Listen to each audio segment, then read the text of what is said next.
Berjumpa lagi dalam permenungan kita edisi Senin 13 Maret 2023, Pekan Prapaskah ketiga.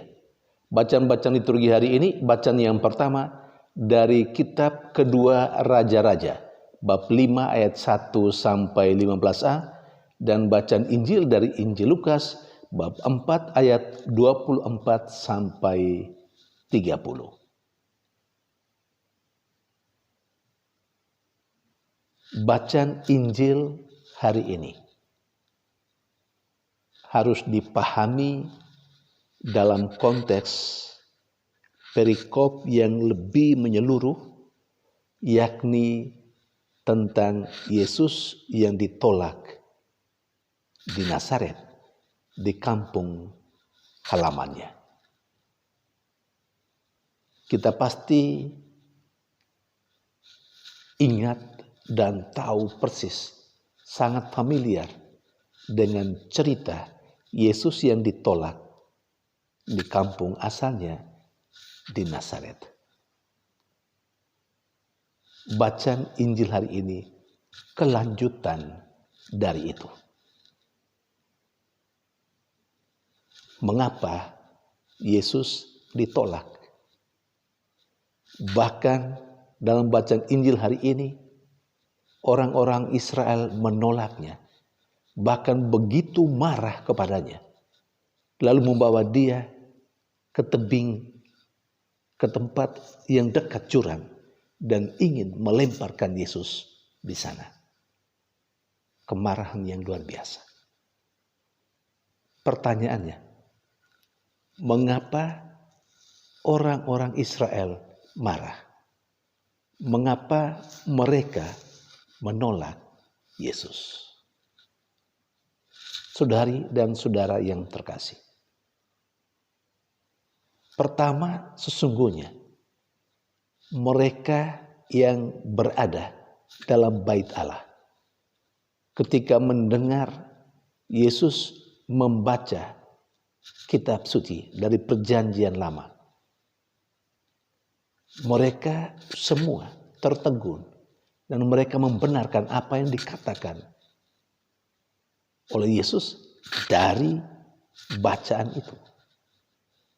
Tetapi sesudahnya mereka menyadari bahwa yang akhirnya yang membaca teks Perjanjian Lama itu dan memberi penjelasan kepada mereka justru Yesus yang mereka kenal latar belakang keluarganya. Dan mulai dari situ mereka mulai meragukan apa yang dikatakan oleh Yesus, termasuk penjelasan tentang teks yang baru saja dibaca. Karena bagi mereka tidak mungkin seorang anak tukang kayu bisa memiliki pengetahuan yang luas, bisa memberi penjelasan yang begitu hebat. Bahkan lebih lagi, penolakan mereka ini ketika mereka tahu di luar sana, di luar kampung halaman Yesus sendiri, ada cerita begitu hebat bahwa Yesus membuat mujizat, berbagai macam mujizat. Dan mereka menuntut supaya mujizat itu juga dilakukan di tempat asal Yesus, di kota Nazaret.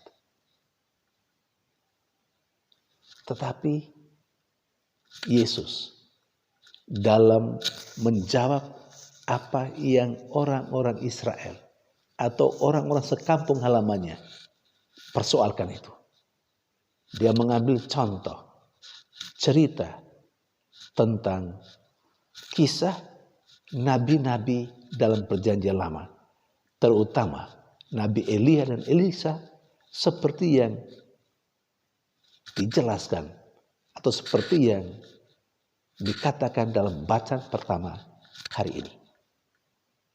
Beberapa hal yang Yesus katakan kepada orang-orang sekampung halamannya. Yang pertama, soal mujizat. Itu tidak hanya sekedar dilakukan atau dibuat oleh Yesus untuk menunjukkan kehebatannya. Tidak pertama-tama itu. Mujizat itu dilakukan atas dasar iman orang yang menerima mujizat itu. Imanlah yang mendorong Yesus membuat mujizat. Orang percaya sungguh-sungguh, lalu kemudian mujizat itu dilakukan. Itu yang pertama. Yang kedua, mujizat itu dilakukan tidak hanya sekedar mengikuti keinginan orang-orang yang mengikuti Yesus, sama sekali tidak. Mujizat itu dilakukan kalau Yesus tahu itu memang perlu dilakukan sebagai bukti betapa Allah mengasihi orang yang mengalami mujizat itu. Saudari dan saudara yang terkasih, akhirnya Yesus mau mengatakan kepada orang-orang di kampung halamannya sendiri, tidak begitu saja harapan mereka terpenuhi. Dan Yesus mengambil contoh, sekali lagi, kisah dua nabi, Elia dan Elisa, sebagaimana diceritakan dalam bacaan pertama hari ini. Bahwa Elia, sebagaimana seorang nabi atau para nabi pada umumnya, diutus untuk orang Israel. Tetapi Elia dan Elisa dikisahkan oleh Yesus untuk mengingatkan orang-orang di kampung halamannya bahwa ternyata nabi yang sebenarnya dikhususkan untuk orang Israel pada akhirnya berbuat sesuatu, menolong, melakukan mujizat tidak untuk orang Israel, tetapi untuk orang-orang di luar orang Israel, karena mereka percaya kepada Allah. Itu dasarnya. Maka seperti Nabi Elia yang diutus sebenarnya untuk janda-janda di Israel, atau begitu banyak janda-janda Israel saat itu. Tetapi Elia tidak diutus untuk mereka. Ternyata Elia diutus untuk janda, seorang janda lain di Sarfat, bukan di Israel. Sama juga dengan cerita mengenai Nabi Elisa dalam bacaan pertama hari ini. Dia menyembuhkan seorang yang kena penyakit kusta. Naaman namanya. Seorang Syria. Bukan juga dari orang Israel. Artinya apa? Pertama, mujizat tidak sekedar dibuat untuk menampilkan kehebatan. Bukan. Bukan juga mengikuti saja keinginan yang dangkal dari orang-orang. Bukan itu.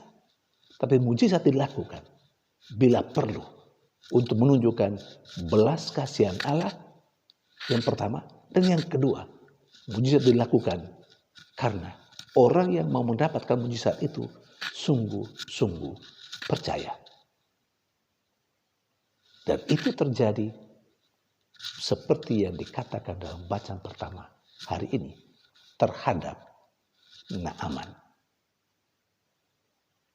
Saudari dan saudara yang terkasih, banyak kali dalam kehidupan beriman kita, dalam keseharian kita, saya dan Anda, mungkin juga orang-orang percaya lainnya, selalu mendambakan mujizat demi mujizat dalam kehidupan. Ingat dari cerita bacaan-bacaan suci hari ini, mujizat tidak pernah dilakukan oleh Allah sekedar memenuhi keinginan hati kita yang dangkal. Tidak. Mujizat dilakukan oleh Allah untuk orang yang sungguh-sungguh percaya kepada Allah. Mujizat akan dilakukan oleh Allah kalau Allah merasa perlu bahwa untuk orang-orang ini, untuk masyarakat ini, perlu ada mujizat sebagai ungkapan belas kasihan Allah. Saudari dan saudara yang terkasih, Maka bagi kita diingatkan, jangan selalu berharap supaya selalu ada saja mujizat untuk kita. Walaupun saya harus tegaskan juga, sesungguhnya setiap saat dan setiap hari, hari demi hari, minggu demi minggu, bulan demi bulan, tahun demi tahun, kita sesungguhnya setiap saat itu mengalami mujizat. Tetapi kita kurang atau mungkin sama sekali tidak menyadarinya bahwa itu adalah mujizat. Karena apa? Konsep kita tentang mujizat itu mesti yang heboh, mesti yang menggemparkan. Padahalnya yang sederhana sekalipun, kalau itu bukan dari kita, tanpa kontribusi kita, tanpa usaha kita, dan kita terima dengan gratis, free, itu sesungguhnya mujizat yang terus terjadi setiap saat. Saya dalam banyak kesempatan, mungkin dalam banyak permenungan, mengatakan kepada para pendengar, kita semua, bahwa kita masih bisa bangun setiap pagi. Itu juga sebuah mujizat. Bahwa kita masih bisa menikmati, menghirup udara setiap hari, itu juga mujizat. Bahwa kita masih bisa menikmati matahari setiap hari, itu juga mujizat. Kenapa? Apa kontribusi kita untuk udara di sekitar kita?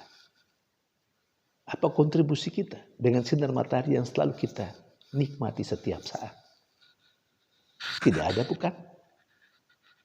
Bukankah itu hal yang luar biasa yang kita terima secara gratis, tanpa upaya kita, tanpa usaha kita?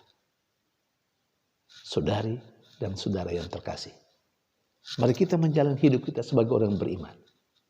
Tidak pertama-tama menuntut mujizat, tetapi kita menyadari lebih dalam bahwa kehidupan kita sesungguhnya sebuah mujizat dari Allah, dengan berbagai macam bentuk mujizat itu. Yang rutin, yang sederhana. Hanya terkadang saya dan Anda tidak sadari bahwa itu adalah mujizat dari Tuhan. Tuhan memberkati.